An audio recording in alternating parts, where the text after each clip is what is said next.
Эта история произошла в небольшом городке Олни, штат Иллинойс, 12 января 2021 года. Энди Брумагин и его невеста Джессика Паркер просто решили зайти в местный зоомагазин во время дневной прогулки. День выдался прохладным, делать было особо нечего, а оба они с детства обожали животных. Для них такие заходы в магазины были привычным делом. Пройтись между стеллажами, посмотреть на рыбок в аквариумах, послушать, как шумят попугаи, проведать щенков. Дома у пары уже жил свой питомец, древний дедушка-кот, которому исполнилось 19 лет, а еще у них рос маленький ребенок. Поэтому брать кого-то еще Энди и Джессика не планировали. Они просто ходили вдоль клеток, разглядывали ярких суетливых птиц, наблюдали за плавающими сомиками и уже собирались идти к выходу. Перед самым уходом Энди задержался возле секции с котами. В одной из крайних клеток сидел крупный серый кот с четкими темными полосами на спине. Он смотрел на людей абсолютно спокойным, немного усталым взглядом. Энди попросил продавца открыть дверцу, аккуратно достал кота и прижал его к себе, чтобы просто погладить напоследок. Реакция животного оказалась полной неожиданностью. Кот не стал вырываться или просто сидеть на руках, как делают большинство. Он буквально обхватил Энди лапами за шею, уткнулся мордой прямо в его плечо и замер.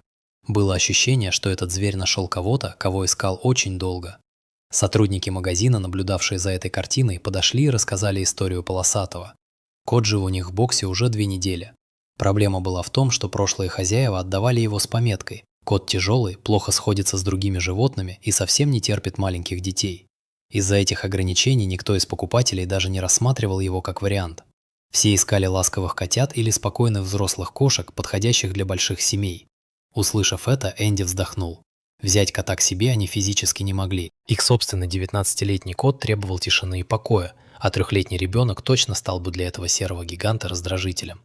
Рисковать здоровьем старого питомца и безопасностью ребенка было нельзя. Энди понял, что пора прощаться. Он попытался осторожно отцепить кота и вернуть его обратно в клетку, но полосатый явно не собирался туда возвращаться.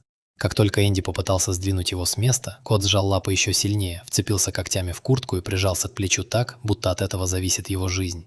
Энди буквально не мог отлепить животное от себя, не причинив ему боли. В этот момент Энди окончательно накрыло.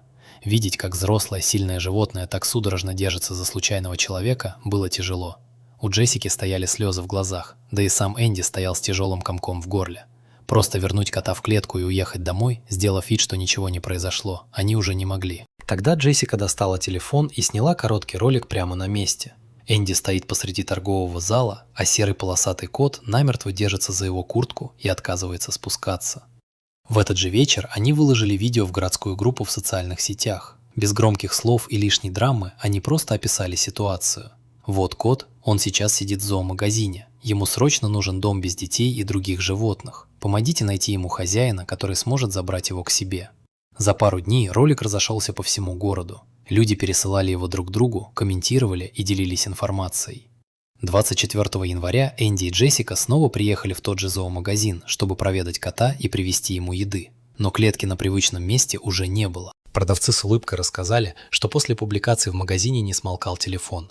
Люди оборвали линию, и сразу несколько человек приехали лично, чтобы познакомиться с котом. В итоге для него быстро нашли отличные руки.